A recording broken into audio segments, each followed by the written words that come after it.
isa kang runner, siguro kilala mo to or alam mo to. Or maybe hindi pa. So, ito'y hindi po luya.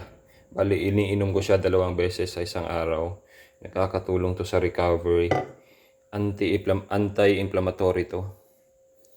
Ang pangalan nito is, by the way, bago ko isabihin yung pangalan, nilalagyan ko nga pala siya ng konting black pepper. So, ang black pepper nakakatulong para mas better absorb tong inumin na to. So, nilaga lang po to na ganito. Ang pangalan nito is turmeric. Sa Bisaya, duwaw. So, hindi ito luya, pero I think family ito ng luya. So, turmeric, may nabibili nito na powder na. Nasa mercury yata. Pero yung iba, merong asukal. So, huwag niyong piliin yung merong asukal. So, mas mainam kung talagang buo pa.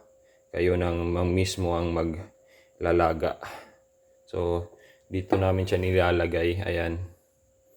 So, every training or after training, iniinom ko siya. Saka every morning. So, 2 beses.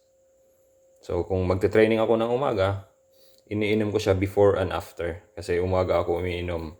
Kakagising ko lang, umiinom ako nito. So, yun nga. Black pepper ang pares. Para mas better absorb. Nakakatulong to sa recovery. Kung nakita nyo yung 74 years old na taga Mindanao na runner, sumali sa ultramarathon, isa din to sa kanyang sikreto. Ito. Para makatulong sa recovery. So, ayan. Turmeric.